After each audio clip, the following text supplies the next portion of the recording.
I'm Glenn Davies. I'm the training manager for dormakaba, and we're going to install a D-4550 door closer in a regular arm installation.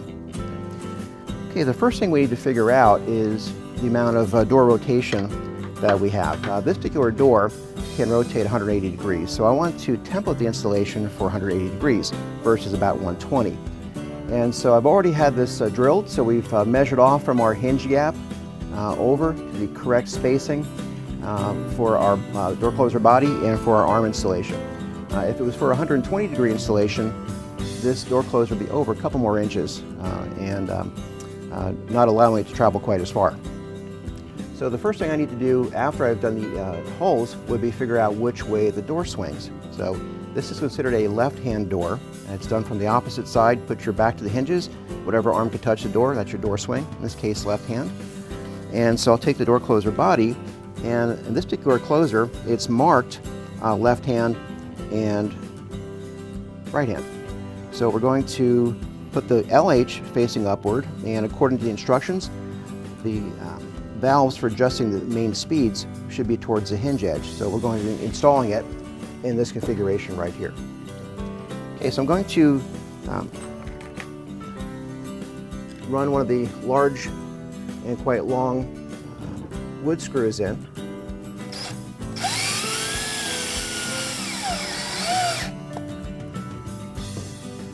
And fasten it with 4 screws total.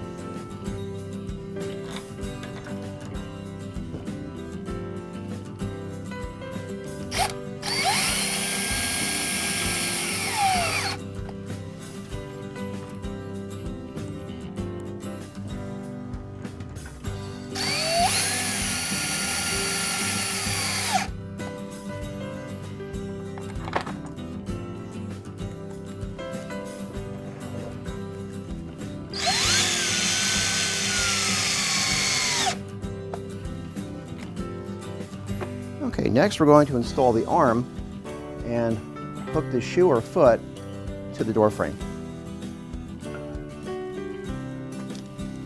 It's a steel frame, so we're going to be using screws for metal, so threaded for metal, machine screws.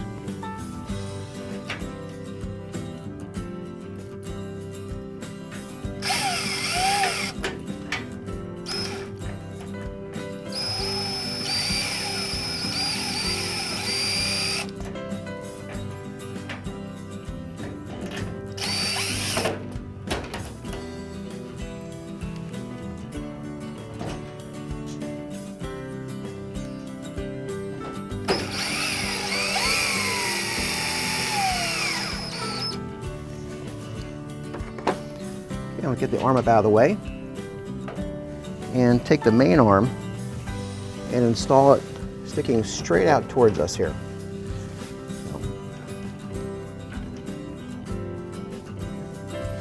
I'll fasten that arm to the closer body with a screw and washer, making sure it's good and tight.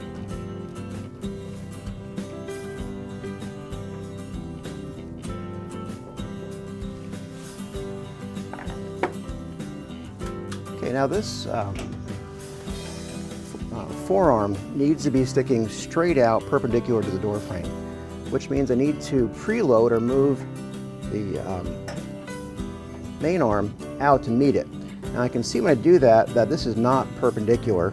It's actually leaning a little too far this direction. So I'm going to have to run this in a little bit by spinning it to get the arms to align correctly. And a little bit more.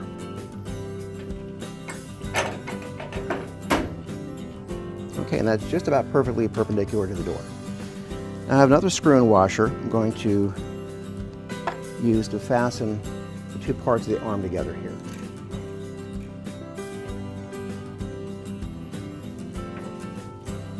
Okay. Now there's a adjustment here. This nut is used to lock the threaded section to the tube section and make sure there's no wiggle on it so it doesn't strip out. So we're going to tighten that all the way down and then snug it up with a wrench.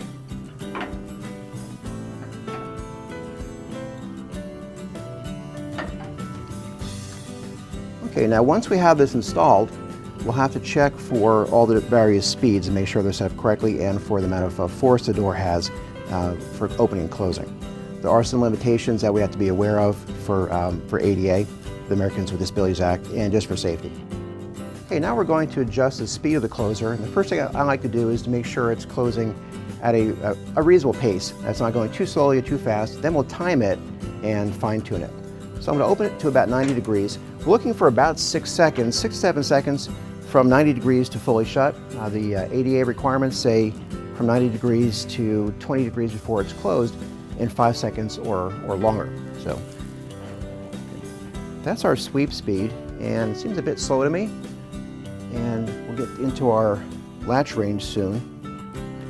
And that's closing pretty hard, so I want to make sure I smooth that out a little bit so it's more consistent, less of a drastic change, and also then time it to make sure it's accurate and safe.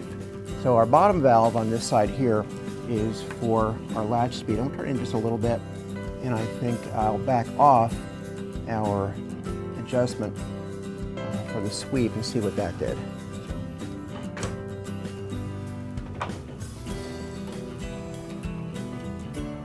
It's a little quicker there, and a little slower at the end. I still want to make it a little bit slower, that last piece, and for the latch, and then we'll time it. So.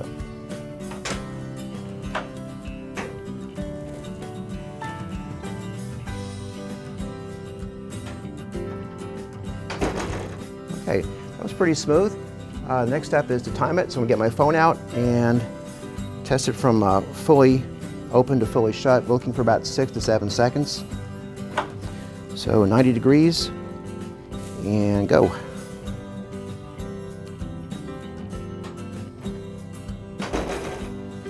Okay, just a hair fast, or just a hair under 6 seconds. So I'm going to tighten down on both these valves just a little bit and see what we come up with.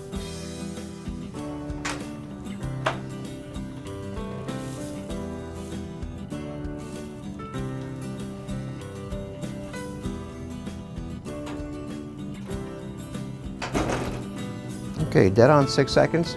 That is the fastest I would have it close. If you're working with small children, possibly elderly people, or want to close a little quieter, you'd slow the process down a bit. But this should be legal and would not be dangerous. Okay, now we've moved to the inside of the door, the opposite side to where the door closer is, to test how much force it takes to push this door open. We're going to be using a door force gauge, which has a kilogram scale and a pound scale. And as we slowly push against the door, the pin on this gauge will push inward, leaving the O-ring in place, showing us how much force it took to get this door open. This door feels really heavy to me, so I think we're way out of adjustment on it, and we're going to test it first and then adjust it from the other side of the door. So I'm going to apply it about where my hand would normally go. Some inspectors will test on the very far edge, some will test where your hand goes. I'd rather have it where your hand goes, be a little harder to push open that way. So I'm going to push it very slowly, overcoming the spring tension of the closer, not the weight of the door. And I'll stop at about 2 feet from being shut. And I'll look at my scale here, and it says that I'm right about 12.5 pounds, which is really high. It should be about 5 pounds for an interior door to meet with the ADA compliance. Assuming it's not a fire door or an exterior door, we should be at 5 pounds. We're going to go on the opposite side of the door where the closer is and adjust the spring tension now. Okay, we're back on the side of the door with the door closer on it, and we're going to adjust the spring tension to get it lighter and make it legal.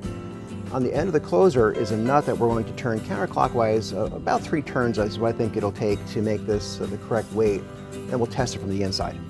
So I'm going to take the open end wrench that came with it, or any wrench, adjustable wrench will be fine, and turn this several partial turns to get to about 3 full turns is my guess, my estimate on this.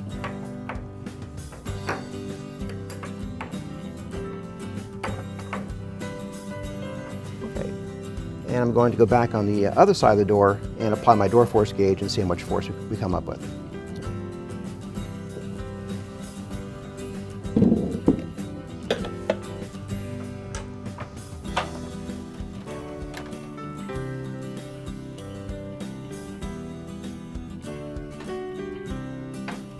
Okay, I'm applying the door force gauge to the door about where my hand would go. I'm going to slowly push that open. It is significantly lighter than it was before. Stopping roughly about 2 feet from it being shut. And we'll check the pounds gauge, and we are perfectly on 5 pounds. So if we weren't, we'd adjust it a little bit up or down to get to the correct amount of force. And again, if it's a fire door or an exterior door, you check with your local officials to make sure that you got the correct amount of force for that. It's more important those close than your average interior door. The final step would be to put our cover on now that we're adjusted. So we have a snap-on cover in this series. There's also a metal stainless steel cover as an option. And I'm going to just put this in place by snapping it on. We'll apply it to the body, the closer, and give it a little push. Well, that was our installation video for the D-4550 door closer and the regular arm installation. So thanks for watching.